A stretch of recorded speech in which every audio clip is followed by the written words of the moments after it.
Hi.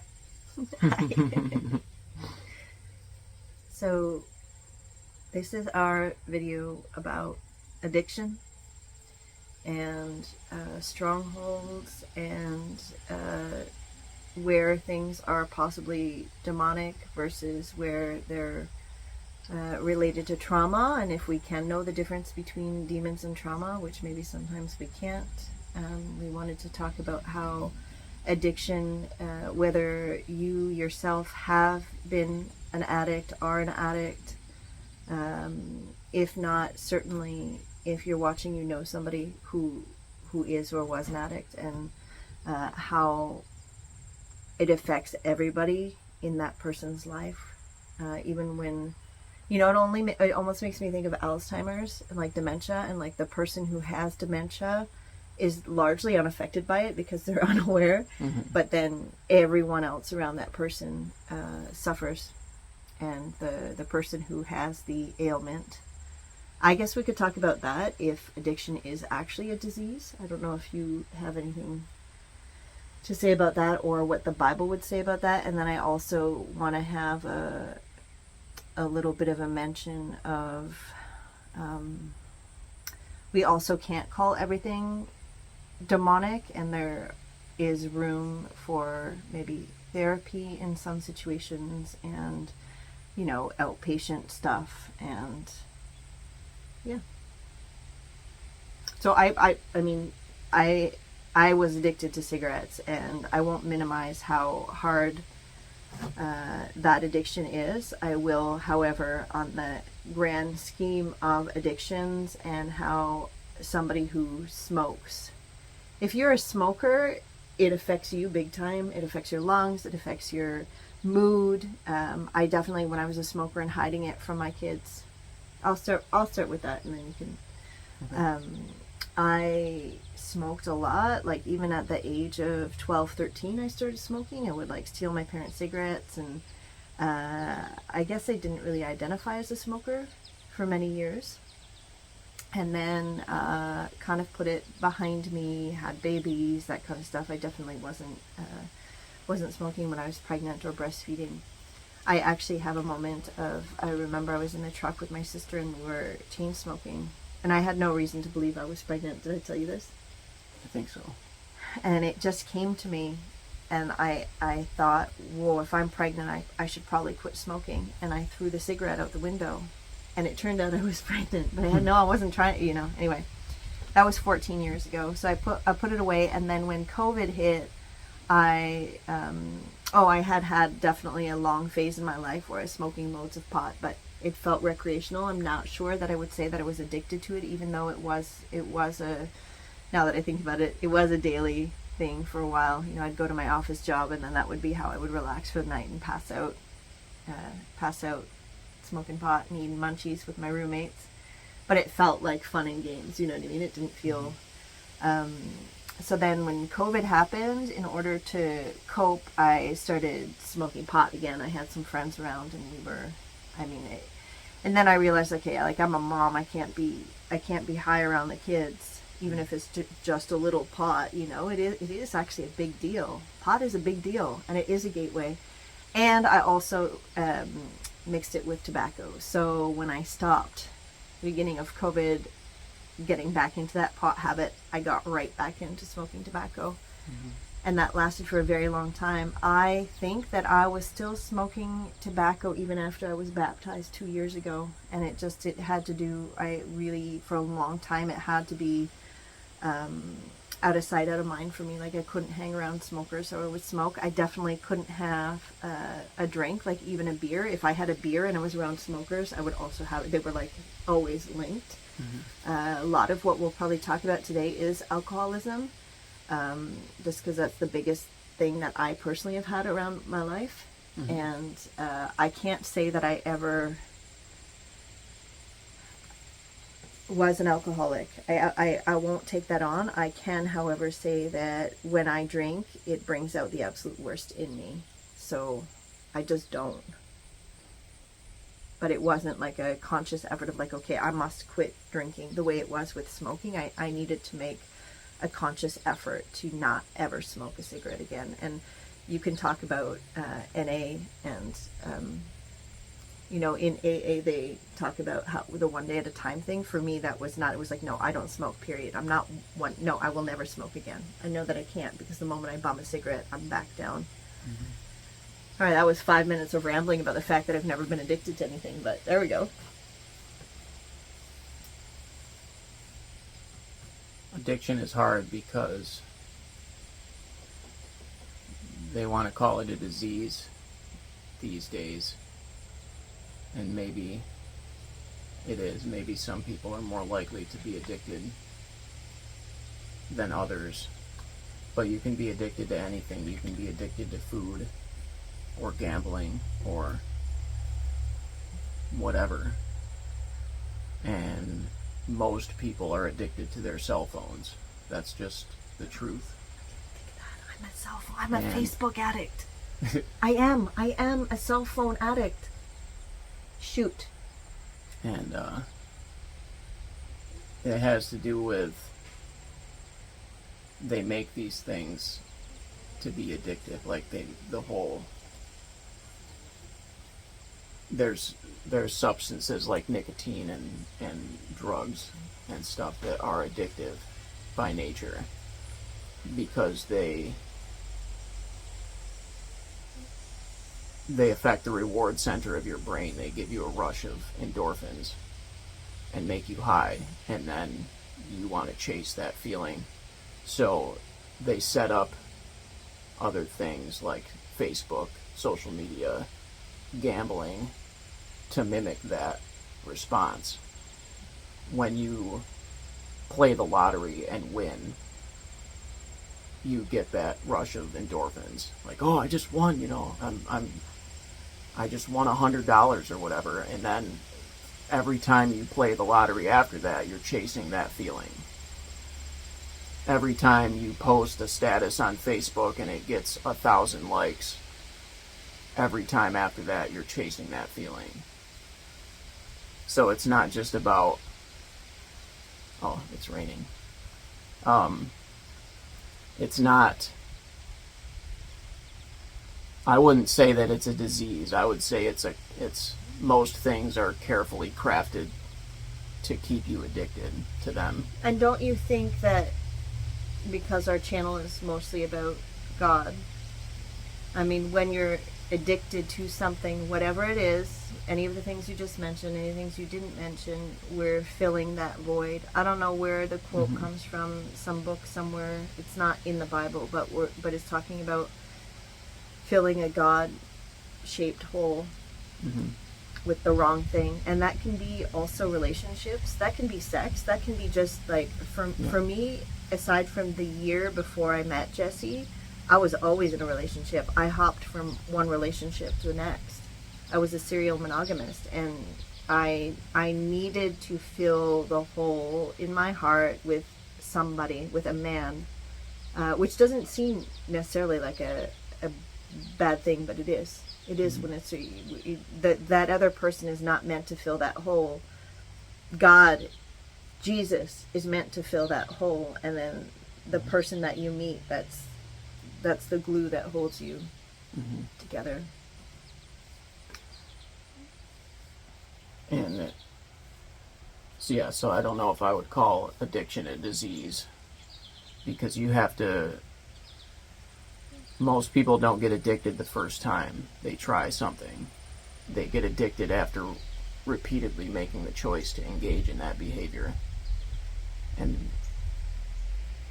because of the way it affects your brain rewires itself to depend on that rush of chemicals, whatever. But I don't think there's such a thing as being born an addict. You become an addict over time. And so the only way to ensure that you don't become addicted is to not engage in the behavior in the first place. And it's all about the choices that you make. Like when I was 14 or 15, I started smoking and drinking because that's what everybody was doing. And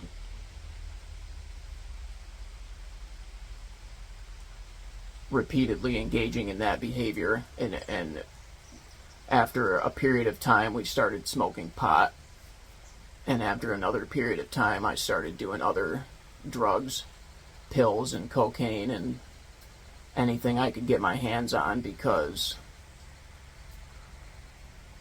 the cycle is the same. Like once you start down that road of they call it chasing the dragon. Once you start down that road, you're always looking for the next high, like the next more powerful high. And ultimately, in my case, the end of the road for me was heroin. And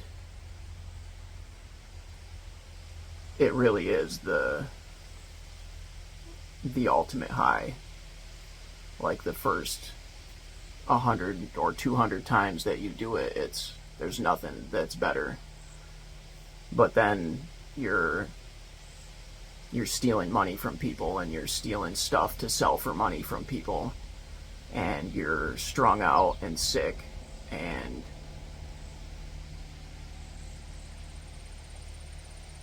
you're at rock bottom and you can't see a way out. So there's a penalty for every, and rock bottom is different for everybody. Like for me, it was being arrested a bunch of times and having a bunch of times. Well, more than 0 times. 2 times.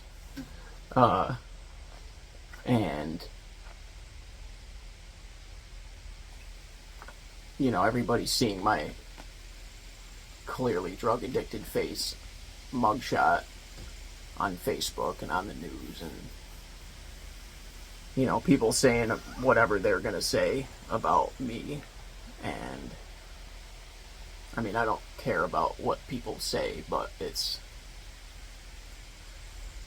well, your rock bottom too, if I'm not mistaken, Jess, was not even getting in a nearly fatal car accident and waking up in the hospital, because you went right back to using almost immediately after. Yeah. When I crashed my car in 2014 and could have died or killed somebody else, and still didn't think that there was anything that needed to be addressed in my life. And as soon as the painkillers that they gave me at the hospital as soon as they stopped giving them to me, I was buying heroin on the street again for 2 more years after that, every day essentially. And at a certain point I just said, like, I have to make a change. I can't keep living this way. Because like, you don't intend, when you start down this road, you don't intend to become addicted. You don't have the ability to look forward in your life and see yourself crashing cars and stealing from people and not being able to even get out of bed unless you have your drug of choice. Do you think some people, when they start, they maybe believe that they'll be the one that doesn't get addicted? I think every single person believes that. I 100% believe that. Like, I used to tell myself that I wasn't using needles like everyone around me, so like I'm not as bad, I'm not as addicted as these people, or I'm not addicted at all. Like, I can stop whenever I want to. And that's just not the case, you know? And like, I think every single person tells themselves that, especially like if you're a teenager and you start drinking and smoking and snorting stuff. I think every person tells themselves that. Like, I'm going to be the one person ever that's not gotten addicted to this substance, you know? So it's just a lie. We know so many people who have amazing testimonies, who come to Christ, and that's the thing that saves them. That's why we say we're saved, almost like we're saved from ourselves, saved from our bad behaviors. We are a new creature in Christ. And then we also definitely see people go back like that pig to vomit, right? I have seen people, and even with my own hands, baptize people who then went right back to addictive behaviors. Yeah. And I guess I'm wondering, like, it's not a magic wand, as you say, baptism is super important, and taking that step is super important. Even confessing with your mouth is super important. But when it comes to addiction, I don't know that those things necessarily will completely wipe clean. Like it can happen that even though you say you're with Christ, you stumble again and wind right back up in that hole. And I guess I'm just wondering where our accountability is, even as believers. Like you're talking about that whole thing. It sounds cliche, but it's 1000% it. You have to, the first step is admitting there's a problem. Like you crashed your car, almost died, and you still couldn't admit there was a problem. So people who are alcoholics for 20-30 years, who are saying like, oh, it's just, even the people who weekend drink, who say, oh, I'm just having a glass of wine on the weekend, they need to have that glass of wine on the weekend. That's what makes it an addiction. And then, of course, in time it just ramps up, and then you don't realize that you're emptying out bottles of Crown Royal or vodka or whatever it is, and then you still don't even see that there's a problem because you've effectively blinded yourself. So believer or not believer, I do wonder what is the thing that allows some people to actually become sober henceforth. I think a lot of the time it's just the consequences of your behavior. People, and it takes a different amount of consequences for everybody. Some people black out when they drink or do whatever other drugs, and then they wake up and people tell them all of these crazy things that they did or said when they were blacked out. And that's enough for some people to say, oh, I got to stop drinking, or I got to do this or that. But then there's some people that never figure it out, no matter what the consequences are. There's some people that, they're in and out of jail or prison their entire lives, and they never are able to get away from it. But that's it. That's my question. I guess you don't have an answer, and anybody does. But I do have a feeling that it's the replacing Christ with the addiction thing that must make the entire difference. Because if you are legitimately on this path and you are trying to walk as Christ walked, there's no room for it. You develop a distaste for sin, and you develop a distaste for being around people who are sitting and, get accused of being holier than thou, etc. It just is an actual aversion where there's compassion and almost even pity sometimes for watching it happen. But I wonder how much of it is the need for deliverance too. And I do see demons very much linked to, people say like, oh, that's why they call it a spirit. Alcohol spirits. And I have seen exactly. I mean, I don't literally see ghosts. So I was trying to explain, I don't see like ghosts come out of people or anything like that. It's a little bit more difficult to understand. If I saw a spirit manifest in somebody, I'm not seeing like a Ghostbuster. Who's the green guy? I don't know. I've never seen Slimer. Ghostbusters. We should not watch them. I don't think you could pay me to watch Ghostbusters. It would freak me right out now. But I do think that is definitely linked to demons. Like, whatever, even if you want to take it metaphorically, I think that could be okay too, though. You say that somebody's demons is alcohol. And it just like, I just have this image of them being woken up. Like they can sleep during the day, and then once an alcoholic starts to drink, it's like they get all woken up and start dancing around in there, and they come out in how the person behaves and acts, and then person goes to sleep. The demons go to sleep, the demons pass out, and then they wake up fresh in the morning, and then coffee's there to pretend like nothing happened. Mm-hmm.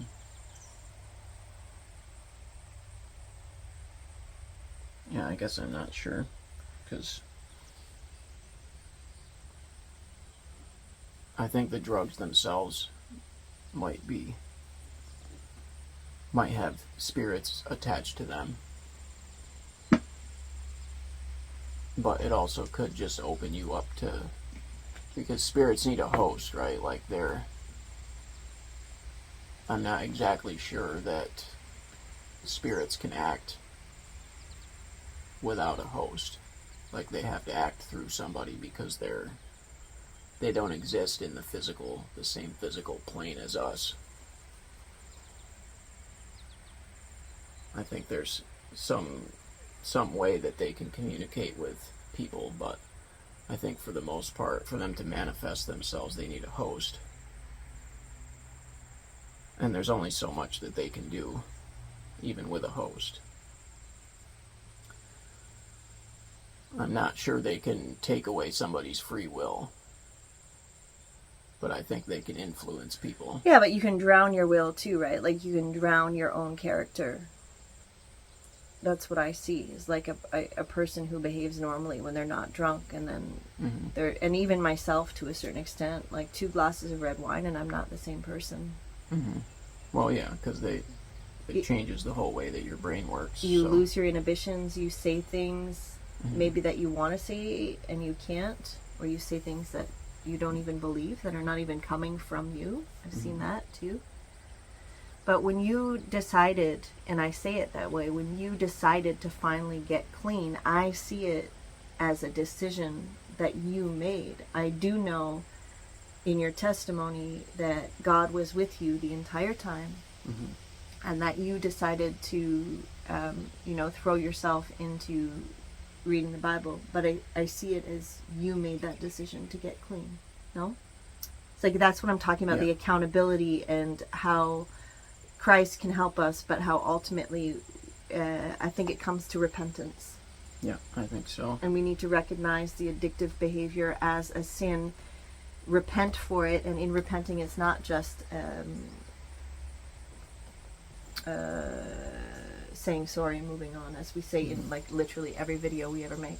Sorry, I know your bony butt is getting uncomfortable on the wooden chair. Yeah, you have to change your whole life to escape from addiction. You can't. And even in AA and NA, they tell you that, because it's not a secret that you have to turn from your behavior to escape from it. They don't call it repentance. The AA has some semblance of godliness, but it's so watered down so that anybody can walk in the door. Which is probably a good thing, and I have seen, like in Lindsay's testimony, those programs do bring people to God sometimes. Yeah. Well, they definitely bring people to a God, a higher power. And I think when it first came around, when whoever it was first created Alcoholics Anonymous, it was specifically the God of the Bible that they were trying to... But then they wiped it a little bit clean, and now we have Celebrate Recovery, which is I mean, they put the Bible back in those programs. But even they will tell you that you have to turn from that life, that you have to completely change your behaviors, your surroundings. You can't expect to hang out with the same people. Like, oh, I'm the only sober one. I've just quit doing cocaine, but I'll be able to be okay at the party. Yeah. It's like a little, like, again, I used to make a stupid joke. I was like, oh, at least it's not heroin. Every time I would do something, like, oh, at least it's not heroin. Sorry. But even for me with smoking and drinking, I just won't go around it, and that's my solution. And it's easier and easier. I was recently around people who were smoking and drinking, and it was like, I was completely adverse to it. There wasn't a part of me that craved it for a second. It pushed me even for, I guess, like, maybe you get to a certain point where then it just becomes like you smell cigarette smoke and it just makes you feel sick. Yeah, I can't imagine ever going back to doing drugs every day, like, or even one time. It's so far removed from my day-to-day life now. Because you made that change, you consciously made that change and walked away from it and left it behind and left Mm-hmm. people behind and started walking towards something bigger and better. Yeah. Yeah. And yeah, I guess it starts with the choice. Like you can and probably have to be delivered from addiction by God, but you have to make the choice. It's like uh, the Bible puts the responsibility on you to turn to God and to ask God for X, Y, and Z. It doesn't say that God's just going to give you things. He's not a genie, you know. The Bible puts the responsibility squarely on your shoulders. And I think that it's the same with anything. It's the same with addiction. Whatever, you have to want to. You have to make the choice to turn from those things. So when we pray for people, then what is the actual prayer? We can't pray that God will deliver them from their addictions. We need to be praying that they will soften their hearts and allow Christ to come into their lives in order that they would want to walk more like him. I don't know that there, like you're saying, that I think there are spontaneous deliverances. Your mom talks about smoking packs of cigarettes, and then one morning she woke up and she was delivered. But your mom was a believer. Well, she also wanted to stop smoking for decades, probably. Yeah.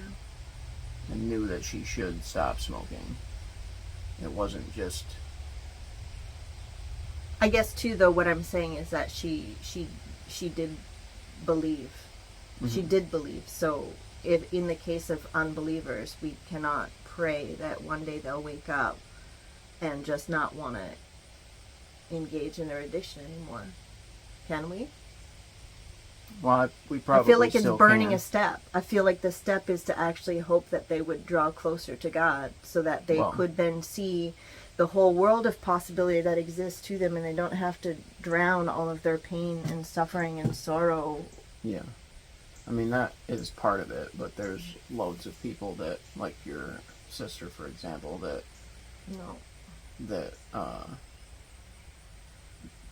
don't want anything to do with God, but who were able to quit drinking or quit whatever. Mm-hmm. So yeah, and my stepdad stopped smoking cigarettes after many, many years of smoking cigarettes, and he's not a believer. So there are ways of giving up these habits that, I guess I just don't know where the line is between deliverance and self-responsibility, and why some people are predisposed to addiction. You know, when people say like, oh, I have an addictive personality. I do know that in my case, when I just said at the beginning of the video, like, oh, I am a Facebook addict. It's not to minimize it, but I do have that tendency to just kind of like pick my phone up when there's something not happening. Like it is a thing for sure. And sometimes I'll be there, and I'll be there with my daughter, who also has the same tendency, and I'll be there with my son is there too, and he doesn't really have a phone. He actually has a phone, access to it, but he, you know, and you kind of see him looking at us like, are you guys kidding me? You're still sitting there, both of you on your phone, and then it becomes.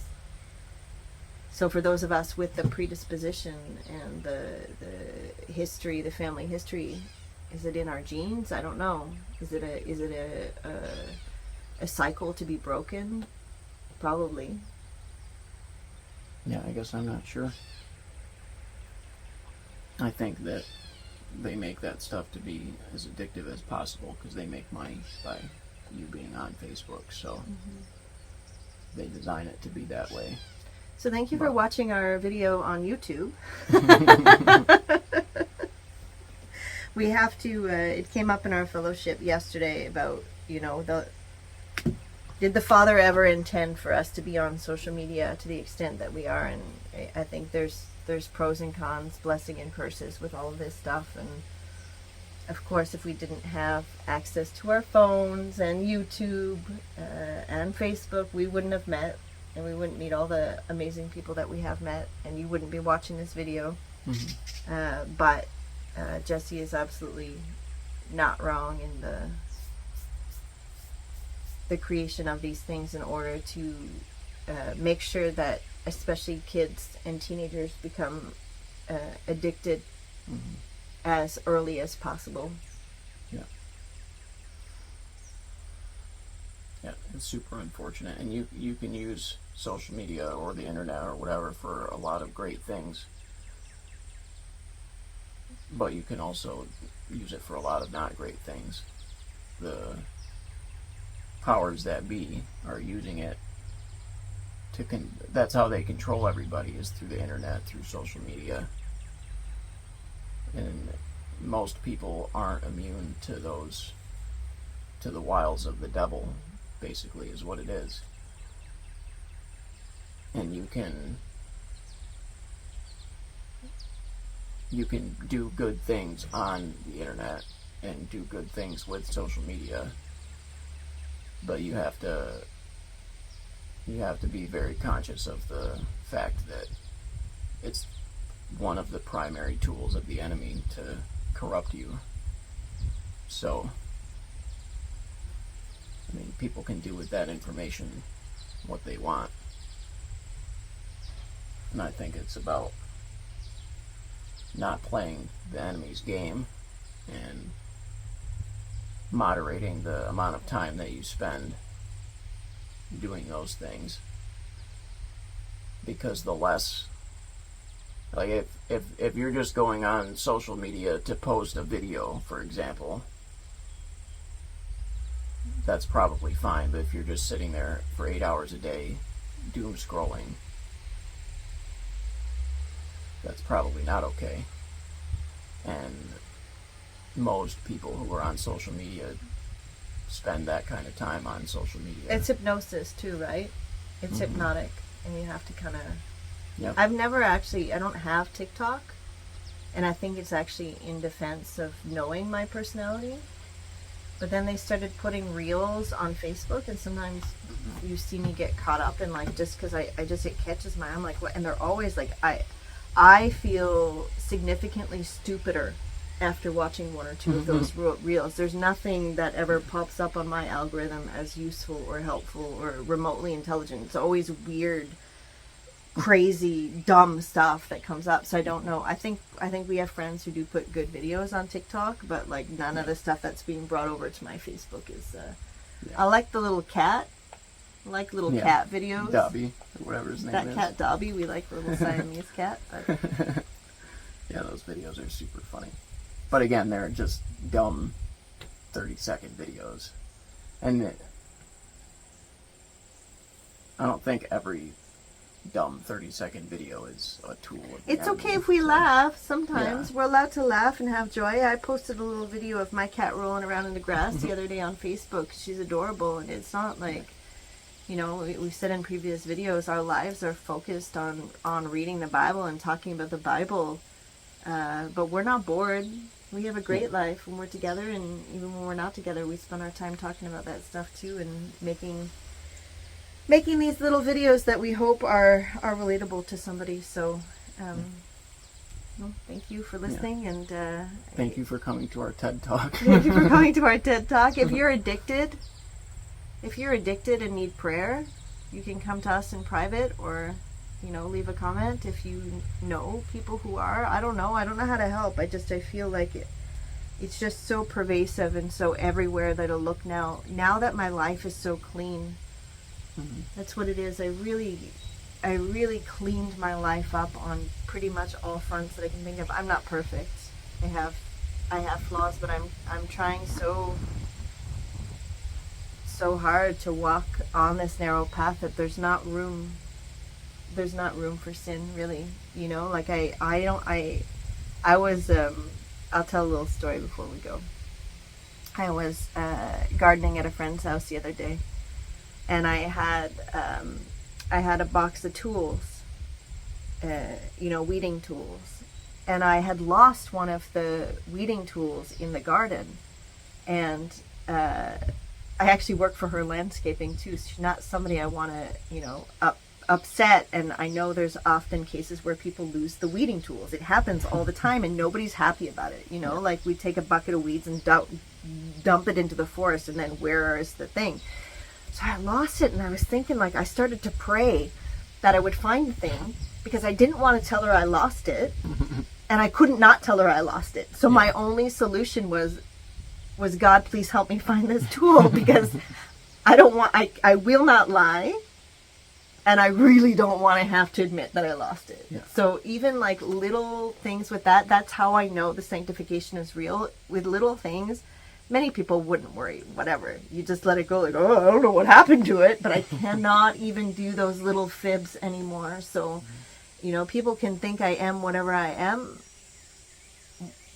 What I do know is that I don't lie. So if I see something clearly with my own eyes, I'm sober and I don't lie. So I will name exactly what I saw, and probably everybody around me will disagree, but I'm not going to fib. I'm not a fibber. So when I say you look cute in that hat, I mean you look cute in that hat. Yeah, it looks pretty good on you too, actually. Well, I won't steal it because it's a commandment. Thank you for watching. Bye, everybody.